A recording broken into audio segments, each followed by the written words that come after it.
क्या आपको मेरी स्क्रीन विज़िबल होगी? जैसा कि हम लोगों ने कल बात की थी कि हम क्वांटम कंप्यूटिंग का जो हमारा कोर्स है, उसमें छोटे-छोटे लेक्चर्स के माध्यम से आप लोगों को अ, कुछ की जो कॉन्सेप्ट्स हैं उनको बताने की कोशिश करेंगे। तो जैसा हमने पिछले लेक्चर में देखा कि जो 2 दिशाएँ हैं वो यदि एक-दूसरे के लंबवत हैं, जैसे कि आप यहाँ देख सकते हैं, परपेंडिकुलर है तो उनके बीच में 90 डिग्री का कोण होगा।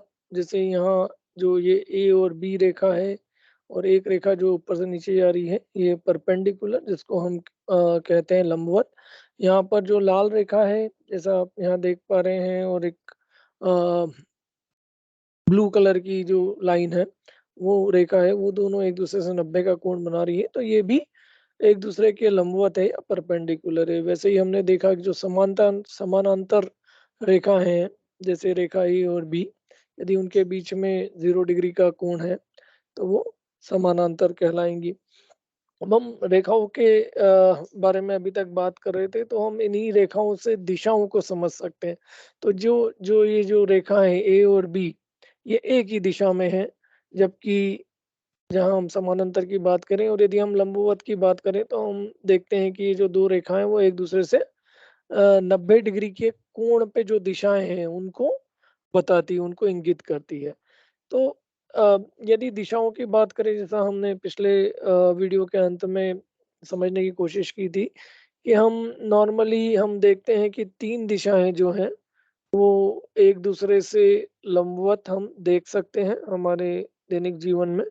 जैसे हम एक कमरे के कोने को देखें तो हम उसकी गहराई, ऊँचाई और चौड़ाई उसके बारे में हम बात कर सकते हैं और जो तीनों ही दिशाएँ हैं, वो एक-दूसरे से 90 डिग्री का कोण बनाती है, जो आप अ, पिछले लेक्चर में भी देख चुके हैं।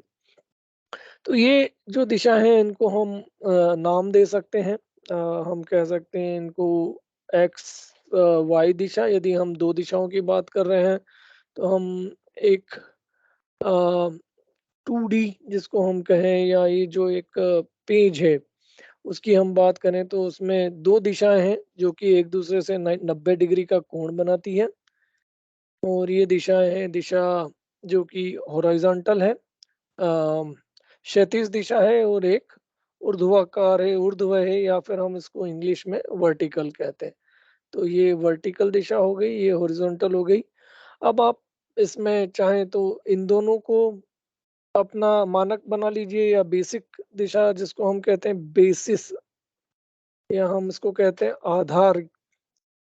तो हम इसको हम कह सकते हैं अपने 2 आधार जो कि 2D के 2 डायमेंशनल ये जो सतह है मॉनिटर की मेरे, उसपे ये 2 दिशाएँ आधार दिशा है।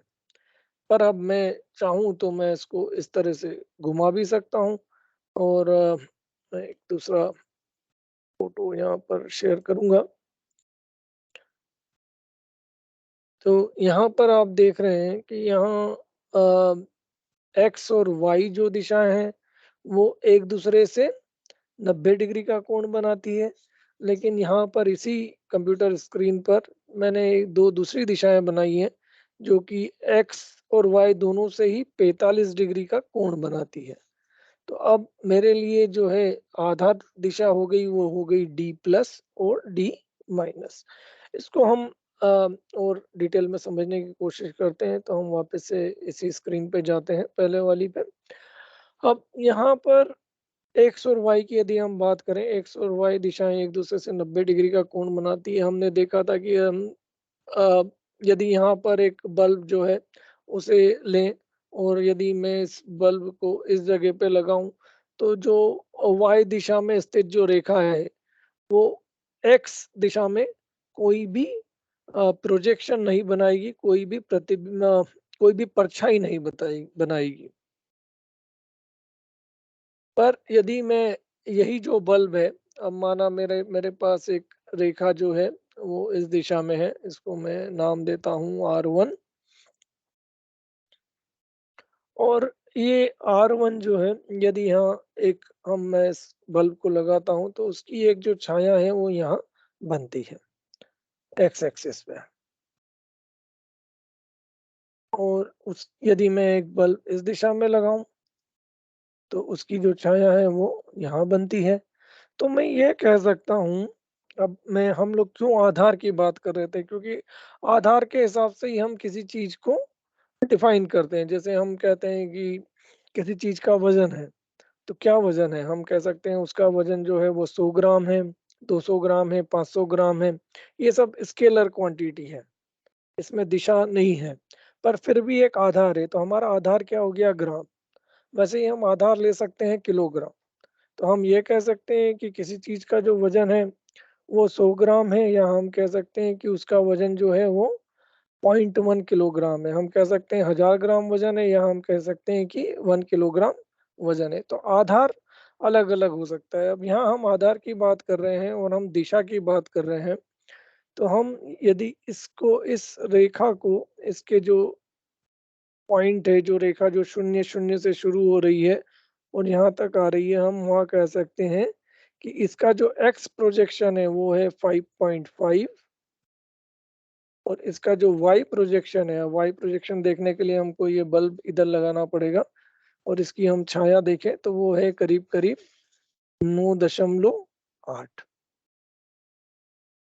तो हम इस पॉइंट को कह सकते हैं कि ये जो पॉइंट है R1, या ये जो पॉइंट, ये पॉइंट, या हम इस रेखा की बात करें, हम R1 की बात करें, तो हम R1 को कह सकते हैं कि ये शून्य से शुरू होके कहाँ तक जाती है, x इक्वल टू 5.5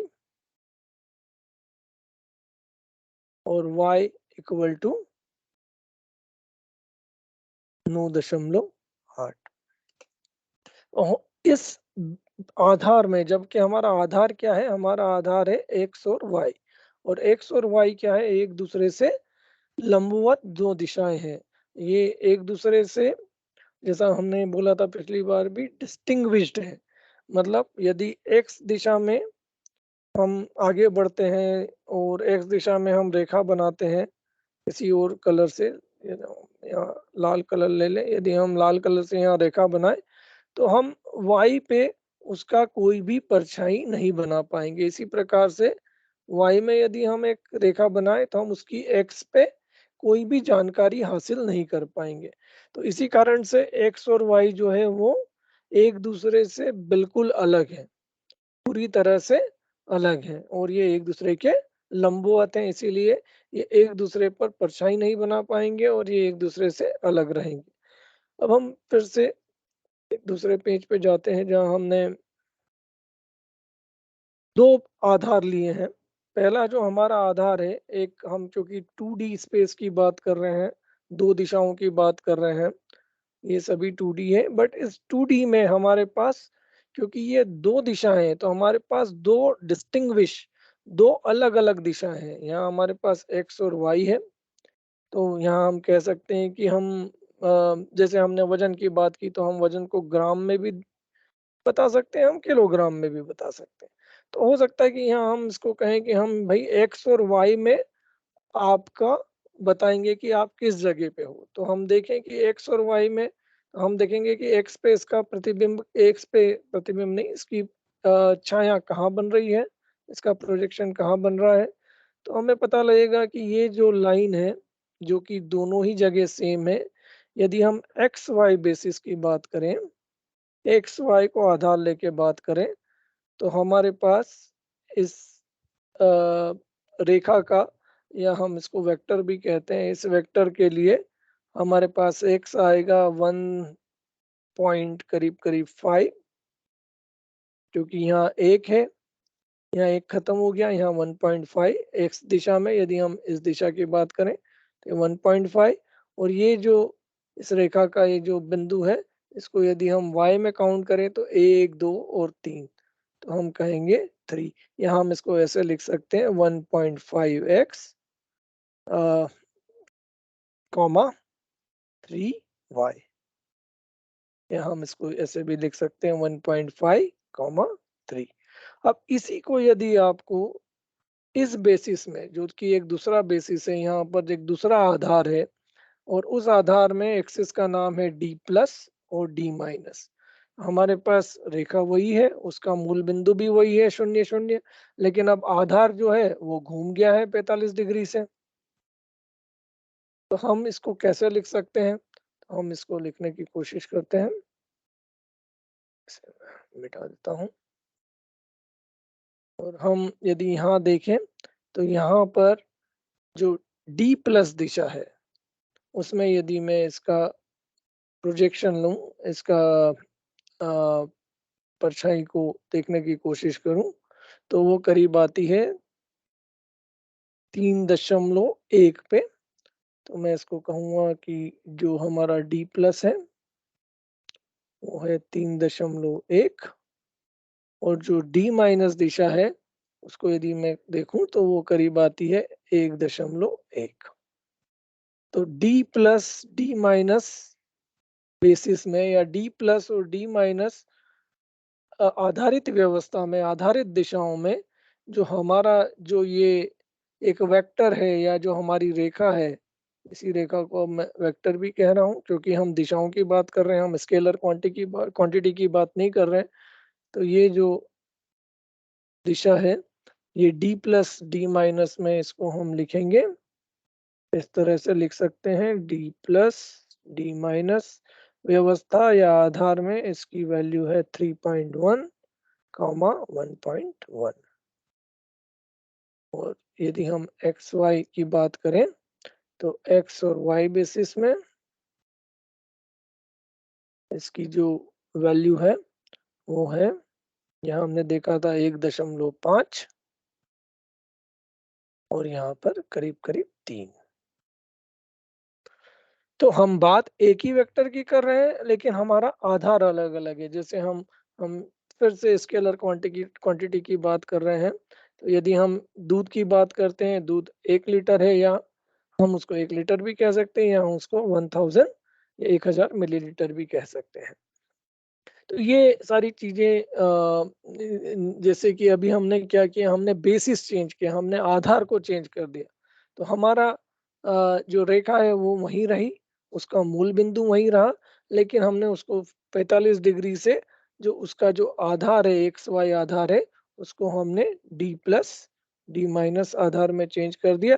अब हमने, क्योंकि हमारा आधार चेंज हो गया है, इसीलिए हमारा जो उसको उसका डिस्क्रिप्शन है उस पॉइंट का या उस वेक्टर का, पॉइंट नहीं कहूँगा मैं, वेक्टर कहूँगा क्योंकि हम रेखा की बात कर रहे हैं, पॉइंट की बात नहीं कर रहे हैं।